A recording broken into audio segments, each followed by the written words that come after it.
السلام علیکم ورحمۃ اللہ وبرکاتہ۔ آج کا انسان بے خوف نڈر ہو کر گھوم رہا ہے۔ اس کو معلوم نہیں ہے کہ اس کو مرنا ہے، اس کو معلوم نہیں ہے کہ اس کو روح کیسے نکالی جائے گی۔ کیا آپ جانتے ہیں کہ روح نکلنے میں کتنی تکلیف ہوتی ہے؟ جب حضرت عیسی علیہ السلام اپنے تمام ساتھیوں کے ساتھ میں جب ہماری روح نکالنے کے لیے آتے ہیں تو بتائیے کیسے نکالی جاتی ہے، کس طریقے سے نکالی جاتی ہے، کتنی پریشانیاں اٹھانی پڑتی ہیں، کتنی مشکلوں کا سامنا کرنا پڑتا ہے، یہ ہم نہیں جانتے ہیں۔ تو آپ آج جائیں گے۔ سنیے، یہ حضرت عیسی علیہ السلام جب آتے ہیں، اب جب آتے ہیں کھڑے ہو جاتے ہیں کہاں؟ ہمارے پیروں کی جانب، ہمارے انگوٹھے کی جانب سے ہماری روح کو نکالنا شروع کر دے ہیں۔ جب روح ہماری نکلنے کو ہوتی ہے، ہماری روح آ کر پھیپھڑوں تک آتی ہے اور پھیپھڑوں کے بعد میں یہاں سے نکلنا شروع ہو جاتی ہے۔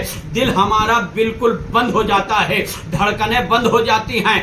ایسے وقت میں ہمارے پاس میں اب کون ہے؟ اب سوچنے کا وقت نہیں ہے، مگر پھر بھی ایسے وقت میں ہمیں شیطان برگلا رہا ہے، شیطان برگلا رہا ہے۔ اب مومن بندہ ہے، وہ سوچ یہ رہا ہے کروں کیا؟ اب صرف ایک لمحہ فکر میں وہ سوچتا ہے اگر بندہ برا ہے، اگر شیطان اس پر غالب آ گیا ہے تو شیطان اپنی طرف اس کو کر لے گا، نہیں تو ادھر وہ پڑھتا ہے لا الہ الا اللہ محمد رسول اللہ، اب اس کو کلمہ نصیب ہو جاتا ہے۔ اب ذرا یہ دیکھیے کہ ہماری روح نکالی جا رہی ہے، اب یہ پھیپھڑے ہمارے بند ہو گئے ہیں، دل کی دھڑکنیں ہماری بند ہو گئی ہیں، یہاں صرف ہمارے دماغ میں صرف ہمارے روح باقی ہے۔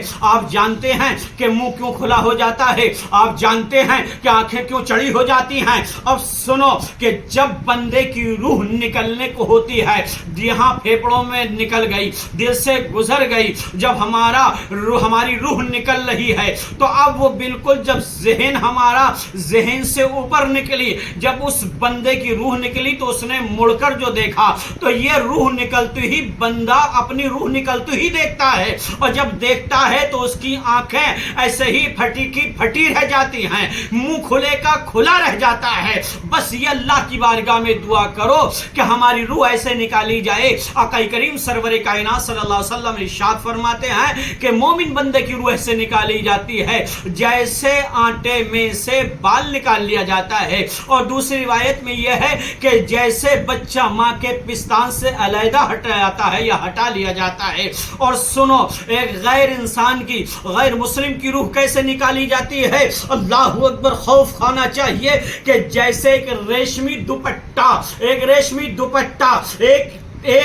دوپٹہ ایک خاردار اگر لکڑی پر ڈال دیا جائے اور اس کو کھینچا جائے تو تار تار ہو جاتا ہے۔ اللہ سے خوف کرو، اللہ سے ڈرو، خشیت الہی اپنے سینے میں بسا لو، اور سنو اللہ کی بارگاہ میں دعا کرو کہ اللہ مرتے وقت ہمیں کلمہ طیب لا الہ الا اللہ محمد رسول اللہ نصیب فرمائے۔